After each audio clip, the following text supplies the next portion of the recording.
Found out.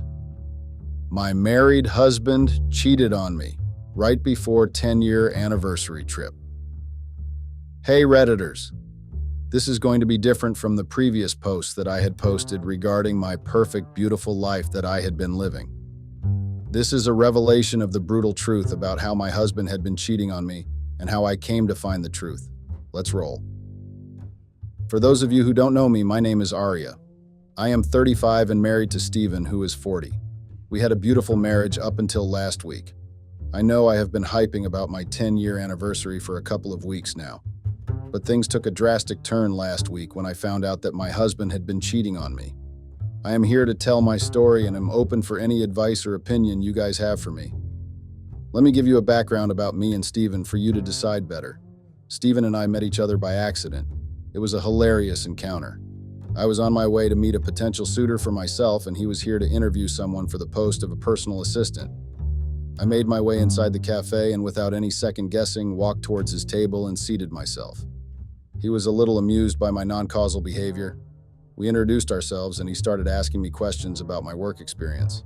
I thought that it was quite a boring person that I was hooked up for. As the conversation progressed, I asked him about his hobbies, which left him confused. He quickly glanced at his phone and there it was. He saw a message that the person he was supposed to be interviewing was running late. He asked me if I was here for the interview and I was like, no way. What interview? I am here to meet a person who could possibly be my potential husband. I really thought he was either drunk or high, so it did not make any sense. We had a hearty laugh about it. Steven gave me his business card, and I left trying to look for the guy I was supposed to meet. Days passed, and I almost forgot about my encounter with Steven. As I was rummaging through my bag, I saw his card and had a sudden rush of sending him a text. It was just a harmless text, right? Plus, it did not matter much. He would always be busy with work and might not even remember our stupid mix-up. I decided to just send it anyway. I then started focusing on my work. I was working as an organizer and hated my boss. He made me do even the very basic stuff like reading out his personal emails by me. I have had enough and wanted out. A text to a stranger would be a good distraction from my boring and uneventful life. Maybe, just maybe, he would respond and we could reconnect. As I continued to work, the thought of escaping this suffocating environment grew stronger in my mind. I yearned for a new beginning, away from the clutches of my controlling boss. I got up on the weekend, tired from the entire week's hectic schedule. I did not have many plans for the day, so I lazily moved my body out of the bed towards the washroom with my phone in my hand. My eyes were still pretty shut as I checked my notifications. There was a message from an unknown number. I dismissed it, thinking of it as spam. I went about my day, scrolling through social media and Netflix to chill. As I was drinking my coffee, I realized what that text was and who it could have been from. I quickly rushed to my inbox to read the message. Lo and behold, it was from Steven. He not only did reply, but also remembered our unplanned encounter. He replied that he had been waiting for me to text him, as he did not take down my number and I took too long to get in touch with him. Steven's message gave me butterflies in my stomach, as he suggested meeting up again soon. I couldn't help but feel a mix of relief and excitement, knowing that our connection was mutual and that there was potential for something more. I was thinking of how to reply to meeting him. Should I go ahead with it? I don't know who he exactly is, and was it safe to meet a stranger? I remembered that I had his card, so I Googled him to find out more about him. His profile was impressive. He was a second-generation CEO of his father's business. The fact that he could have been a serial killer could now be eliminated. I agreed to meet him on Sunday for lunch. I left it to him to choose the time and place, as I was free anyway. We met at a Michelin star restaurant as suggested by Steven. I was impressed by his choice of restaurant and the food that he had pre-ordered for us. During our dinner, we indulged in exquisite dishes prepared by the renowned chef, and the ambiance was truly enchanting. As the evening progressed, we discovered shared interests and engaging conversations that left us eager to plan our next get-together. We had a wonderful time and decided to catch up again sometime soon. We constantly started texting each other throughout the day. He kept complaining about his incompetent personal assistant, and I kept bashing my boss who was so unrealistic in his expectations. Our shared frustrations with work created a bond between us, as we sympathized with each other's professional challenges. It felt refreshing to have someone who understood the daily struggles we faced. As our conversations continued, we realized that our connection extended beyond just venting about work, and we grew even more excited to see each other again. We met one day, and Stephen suggested that why don't I take up the role of his personal assistant since I am from the same background, plus I hate my boss. We had been talking for 3 months and hadn't realized it for so long. I was hesitant at first, but Stephen's offer seemed like a great opportunity to escape my current work situation and explore a new career path. Plus, our shared interests made it easier for us to understand each other's perspectives and work well together. Little did I know that this decision would not only change my job, but also strengthen our friendship and even lead to something more. I started working for him, and it was quite refreshing. He was competent, unlike my old boss who did not even know how to use basic machines. Spending time with each other at work led to us knowing more and more about each other. As we continued to work closely, our bond grew stronger and we discovered a deep connection beyond just friendship. Our conversation shifted from work-related topics to personal interests, dreams, and aspirations. This newfound closeness sparked feelings of attraction, and soon enough, our relationship blossomed into something more romantic. 1 year after working for Stephen as his personal assistant, he asked me to move in with him. I agreed on one condition, that we would get married after 6 months if things went well. He instantly agreed to it, and we started living together. We had a very comfortable situation at home with no issues. He loved that I cooked for him every morning, even though we would be busy getting ready for work. He promised me that if we marry, we would always have breakfast together. This brought a smile to my face, and I started imagining my future with him. As time went on, our bond grew stronger, and I found myself falling deeper in love with Stephen. We shared countless laughter-filled moments and supported each other through the ups and downs of life. It became clear to me that our relationship was built on a solid foundation of trust and mutual respect. I couldn't help but feel excited about the possibility of spending the rest of my life with Stephen. We got married as we had decided. Stephen was against having kids, and I did not have much of a problem with it. He said that we should enjoy life to the fullest with fewer complications. Kids took up a lot of time, and it would hamper our frequent trips for newer experiences. I could not disagree with this logic, so I agreed to it. Stephen believed that not having children would allow us to focus on our careers and personal growth, as well as maintain a sense of freedom and spontaneity in our lives. He emphasized the importance of nurturing our relationship and pursuing our individual passions without the added responsibilities of raising a family. Ultimately, we both saw eye to eye on this matter and felt confident in our decision. A few months after we were married, I started looking for another personal assistant for Stephen, as it was getting quite difficult for us to stay focused on work without being distracted. It was difficult to make Stefan agree to it, as he was so used to me organizing things for him. After so much discussion and persuasion, Stefan finally agreed to hire a personal assistant. We conducted interviews and found someone who was highly efficient and capable of handling his workload effectively. Finally, Stephen had a new assistant on board. I started focusing on organizing our weekly house parties, trips, and events. We both kind of settled in our new lives and routines, where we could not only spend time with each other, but also help each other with necessary tasks and responsibilities. Stephen's personal assistant proved to be a valuable addition to our team, as she not only lightened his workload, but also brought fresh ideas and perspectives to the table. With her assistance, we were able to streamline our daily operations and make more time for leisure activities together. However, as years went by, I had an urge to have a kid. When I saw my friends talking about their kids, I felt a sense of longing and a desire to experience the joys and challenges of parenthood. The thought of nurturing a child and watching them grow into their own unique individual filled me with a deep sense of fulfillment and purpose. I brought it up a few times in front of Stephen, which led to frictions in our relationship. Stephen, on the other hand, was not ready for the responsibilities and sacrifices that come with raising a child.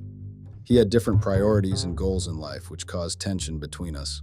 From the past 5 years, I have been trying different ways to convince Stephen to somehow agree to having one kid. Maybe this could help us have a different perspective of life. I have presented numerous logical arguments, emphasizing the joy and fulfillment that raising a child can bring to our lives. Additionally, I have shared heartwarming stories of friends and family who have experienced the profound love and growth that comes with parenthood. Despite my efforts, Stephen remains hesitant, concerned about the added responsibilities and potential sacrifices. I did not enjoy this mundane life that we were living in anymore. Stephen would be away for business, and the times that I would follow him, I would be meeting friends and shopping for things that I didn't actually need or use. I longed for excitement and adventure, craving a life filled with spontaneity and new experiences. The repetitive routine was suffocating my spirit, leaving me yearning for something more meaningful and fulfilling. I shared my concerns with Stephen, who said that I was just overreacting to it. I need to get the desire of having a kid out of my head, as this was something we had agreed to way before we got married. I couldn't bring it up again and again and ruin our relationship, which had been going well so far. I couldn't shake off the feeling that my desires and concerns were being dismissed. It was disheartening to hear Stephen brush off my genuine worries as mere overreactions. Though I felt dejected by Stephen's dismissal of my desires, I did not want to ruin our relationship and create unnecessary tension between us. So I decided that I should put a stop on trying to make Stephen agree to have a kid. Life went on as usual for us. I and Stephen were cruising places for his business trips, having parties at our house and meeting new people. Very soon, we will be celebrating our 10 years anniversary. I could not believe that we had been married for almost 10 whole years. It felt surreal. Stephen and I decided that we would want to make it a grand event. We wanted to invite our close friends and family to celebrate with us. We began brainstorming ideas for the anniversary celebration, considering extravagant venues and unique themes. We wanted the celebration to reflect our journey together and the love we shared over the past decade. Additionally, we began compiling a guest list, ensuring that all our loved ones would be present to make this milestone even more special. I had taken up the responsibility of handling everything as he was caught up with his business ventures. Stephen had trust in me that I would do everything necessary to make sure that this was well planned and executed. So I was quite busy from the past few months preparing for the anniversary. I was actually thrilled about our 10-year anniversary. I always wanted it to be a big, fat celebration. I had been planning and organizing everything meticulously, from the venue to the guest list, ensuring that every detail was perfect. The anticipation and excitement grew with each passing day, as I couldn't wait to share this special milestone with our loved ones and create unforgettable memories together. This brought back old memories when I was working as a personal assistant. The amount of satisfaction and the rush of hormones were exhilarating. I was so engrossed in making this event happen that I neglected spending time with Stephen. Stephen was busy with his own work as usual.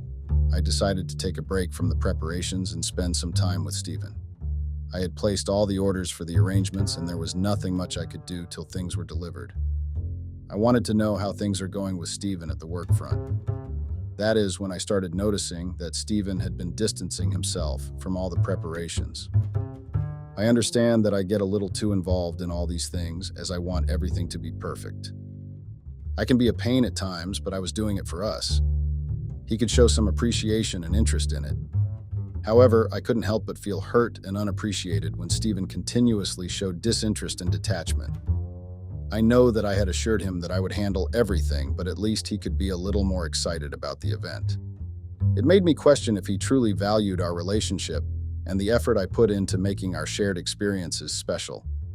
I did find it a bit strange that Stephen was not even questioning the progress of how things were going. He generally would ask me if I needed any help with any stuff. I kept putting it off, convincing myself that there is nothing wrong between us. It could just be that Stephen was busy with handling things at work for the time we would be away. However, deep down, I couldn't shake the feeling that something was off. Our conversations had become less frequent, and his responses seemed distant. Despite my attempts to rationalize it, doubts started to creep in about the state of our relationship. I was also concerned about his health due to his erratic schedules. He was staying out late too often and coming home very late, or in the early hours of the morning. We had a rule to at least have breakfast together, if not all the meals. I noticed that Stephen was not respecting this one rule that we had always maintained in our relationship. When I asked him about it, he just said that he had been quite busy with work lately and would definitely make up for it. I was not completely convinced, but I decided to give him some time to make things work. However, as time went on, Stephen's behavior did not change. He continued to prioritize work over our relationship and consistently broke our breakfast rule. This made me question if his busy schedule was truly the reason for his disregard of our rule. I was clearing out his wardrobe so that I could make room for the new clothes and other gifts that I had secretly planned for him for our anniversary. I found a piece of paper in one of his jackets. I took it out, and it was a hotel invoice. I tried desperately to look at the dates on it, but it had been torn. I was not aware of any hotel visits that Stephen had recently. He usually tells me everything about his whereabouts, and this was never mentioned in any of our conversations. I couldn't help but feel a sense of unease as I wondered why Stephen would keep a torn hotel invoice hidden in his jacket. The mystery deepened, leaving me with unanswered questions about his secret hotel visit and what Stephen was hiding from me. I was contemplating asking Stephen about it, but knowing him, I knew he was quick to cook up stories. I put it back in his jacket without letting him know that I found it and am suspicious about it. I did not want to, but I tried to keep an eye on everything that was going on in Stephen's life. Though deep down I was hoping that I might be wrong and just overreacting to all of this. Maybe it was a surprise that he was planning, and that is the reason he never told me about it. I started checking his phone when he was in the washroom to look for any signs of suspicion or deceit. However, I found nothing that indicated any wrongdoing. It made me question whether my concerns were justified or if I was simply being paranoid. Nevertheless, the nagging feeling persisted, leaving me torn between trusting Stefan and continuing to investigate for my own peace of mind. For days, I did not find anything and decided to give up on doubting the guy that I loved so much. Just then, I saw a message from his secretary about his upcoming meeting in a hotel. The name caught my eye. It was the same hotel whose invoice I found a few days ago. I quickly made a mental note of the date and time on it. 2 days later, I convinced myself that I should just be there at the hotel for my own mental peace.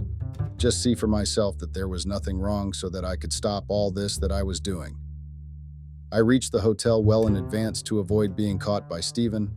I was waiting in the lobby, keeping an eye on everyone entering the hotel. I saw Stephen walk into the hotel and towards the reception. I was holding my breath, trying to calm myself down. I saw him pick a key and walk towards the elevators. I waited for him to get in and quickly followed behind him. I saw the floor he was going to and got into another lift. I reached floor 16 and was hoping that it should not be what I think it would be. I got off the elevator and saw Stephen closing the door of a room.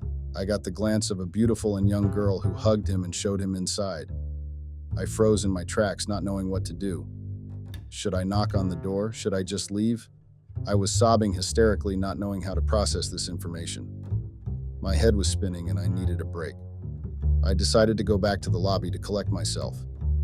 I was sitting in the restaurant below, sipping on a coffee and trying to understand what I just saw. Could it be just a business meeting? Did I see all the signs and still decided to ignore it?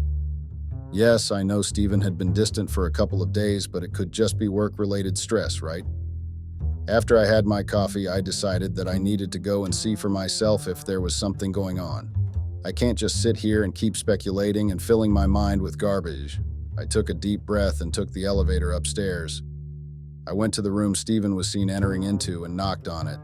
I was still hoping that he had already left and nothing fishy was going on. I waited for the door to open. The girl opened the door and looked confused. The way she was dressed, or rather not dressed, concerned me. I just pushed her away and busted inside. I frantically started looking for Stephen. There he was, in bed completely naked. My heart sank as I realized that my worst fears had come true. Stephen's disheveled appearance and the unfamiliar girl standing by the door confirmed my suspicions. I couldn't help but confront him, demanding an explanation for his actions. He was obviously not expecting to see me there. He quickly dressed himself and escorted the girl to leave. My legs gave up and I was on the floor wailing. I had been in denial all this while. I never expected something like this to happen to me. The girl left and Stephen came up to me and started talking. My mind was so blanked out that I did not understand what he was saying. After a while, I got a hold of myself and looked at him with questioning eyes. I did not even find my voice to ask him anything. He started speaking. realizing that I was now listening to him. He told me that he had met Suzanne, the girl who was with him on a business trip. She was charming, beautiful, and young. He instantly was attracted to her. She was independent and confident. She started passing him flirty glances and engaging him in playful conversation. He couldn't help but feel a growing connection between them, as if they were kindred spirits. The chemistry between them was undeniable, and he found himself eagerly looking forward to their interactions throughout the trip. After the trip, he just couldn't get her out of his head. They started exchanging texts which slowly became more and more upfront and raunchy. They would get together whenever they could. First, it was only an intellectual attraction, but slowly physical attraction started to develop as well. Their conversations became filled with innuendos and flirtatious remarks, creating a palpable tension between them. They couldn't resist the magnetic pull they felt towards each other, eagerly anticipating the next opportunity to explore their newfound chemistry. They started meeting often, finding excuses to spend more time together, and indulging in playful banter that only fueled their attraction. The stolen glances and lingering touches became impossible to ignore, leaving them both wondering if this connection could lead to something more than just a casual flirtation. They discussed their thoughts in length, and she was the first one to say that she did not believe in being bound to just being a wife or a mother. She was ambitious and wanted to achieve great things in life. This instantly attracted him towards her, as this was one thing that was an issue between us lately. I kept listening to him blabbering about justifying his actions. I was amazed by the way he was giving me all the details, as if I was a friend listening to his love story. I was his bloody wife, and he was not even being apologetic about cheating on me. He left me speechless with all this. I was stunned because I couldn't understand how he could be so indifferent to the suffering he had brought upon me. It felt as though he didn't value our connection at all. I gathered my courage to ask him how long this has been going on, and he told me that it has been almost a year since they have full-fledged started seeing each other. He told me that he did respect me and wanted me to agree to divorce him.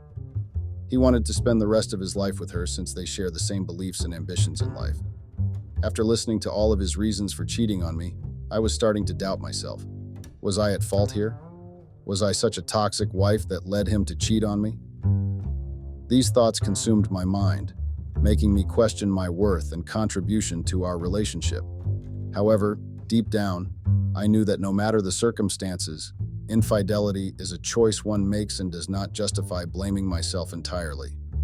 How could Stephen be so shameless to put our relationship of the years down the bus and demand a divorce without taking any responsibility for his actions?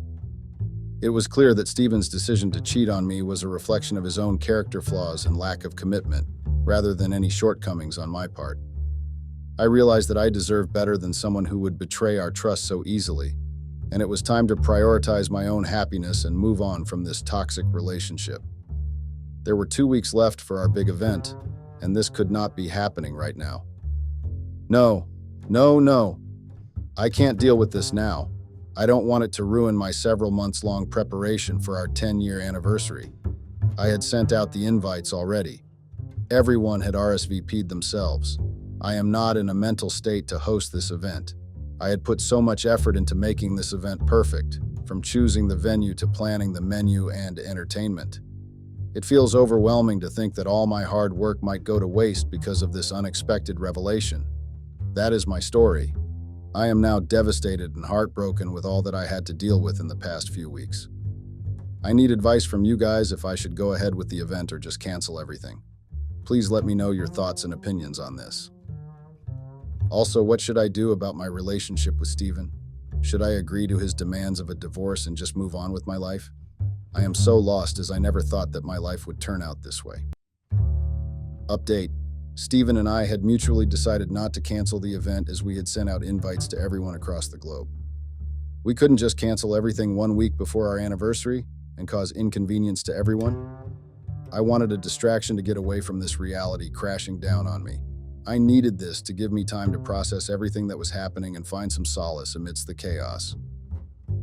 So, we decided to go ahead with the event, hoping that it would provide a much-needed escape and allow us to momentarily forget about our troubles. For Stephen, it was more about his reputation. He could not cancel it and announce to the world that he had been cheating on his wife, and that is the reason for the celebrations to be canceled. It was sad to see that all Stephen cared about was his reputation, and not the heartbreak that I was going through. We had booked a cruise for 10 days, each day representing 1 year of us together. I know it sounds very cliche, but here we were, stuck on a ship with each other. We had to pretend to have the perfect marriage in front of all the people we had invited. There was one face, though, who knew that it was all an act. Yes, you guessed it right, Suzanne. I had warned Stephen that I would make a scene if she did not stay away from us, at least for this entire trip. This was an event I had been waiting for months, and I would not let anyone ruin it for me. I did not care what they did after we went back to our normal lives, but here, I wanted everything to be perfect, the way I planned it.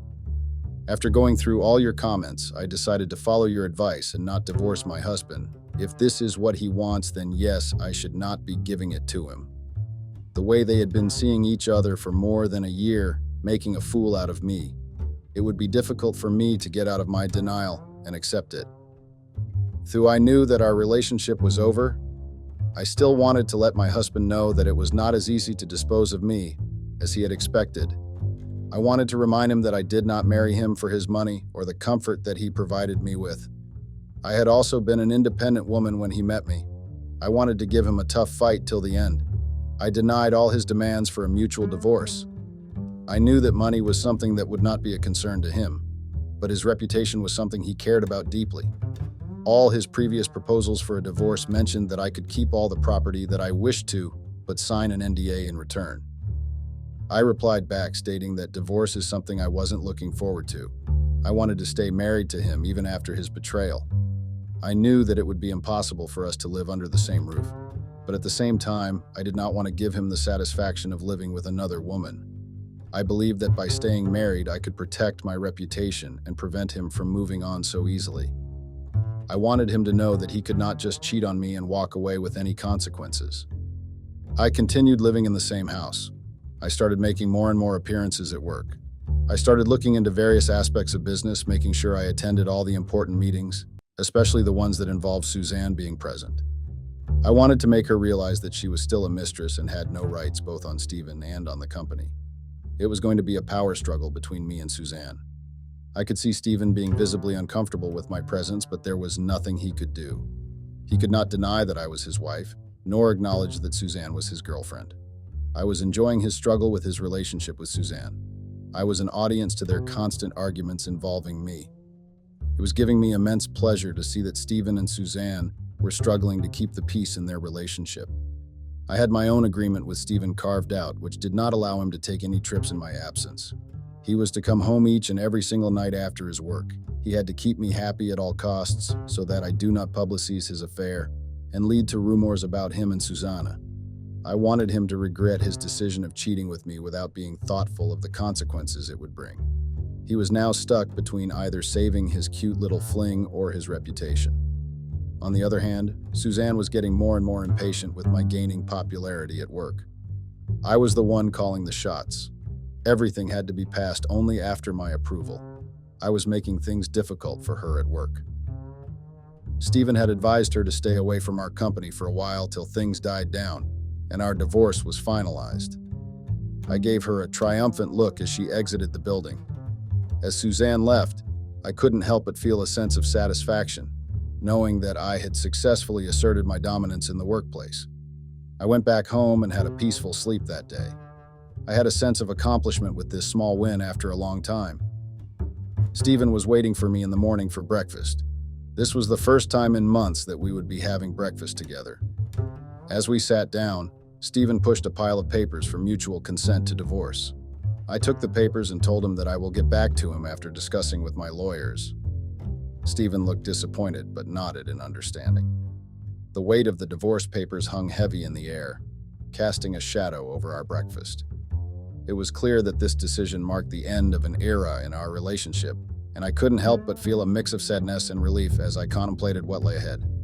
I had realized in the past months that there was no happy ending to this relationship. The mere desperation from Stephen with regards to the divorce was constantly taking a toll on my mental health. I just needed a break from all this and wanted to gain new experiences in life. This was a lesson I learned that I need to give myself the utmost priority in life. I knew that going forward without Stephen would be a challenge for me, but I was glad that I found that piece of hotel invoice that completely changed my life. I still hope somewhere in the corner of my heart that Stephen gets the punishment that he deserves. I would be happy deep down if Stephen and Suzanne don't end up together, and Stephen regrets his decision of cheating on me. If not now, 6 months or 1 year down the line, he realizes what he lost was very precious and valuable. I hope he comes back crawling and begging to get back with me, and I should be living the best of my life at that moment. He should be the one telling me that Suzanne was a big mistake and that I was the one who truly understood him and stood by him. I should be the one declining his offer at the time, and that would be the best karma for all this episode of events. It would be a full circle. All of you, I would like to thank you all who have been with me through this painful journey. Do let me know what you think of my actions. I know that I have been acting mean and selfish all this while, but I hope you all understand that it was necessary. It was to protect my self-respect, and also for me to gain confidence in myself. I value your opinions and would appreciate any feedback you have on my actions. It hasn't been easy for me to navigate this journey, but I believe it was crucial for my personal growth and self-preservation. I hope you can empathize with my perspective and recognize the importance of prioritizing my own well-being.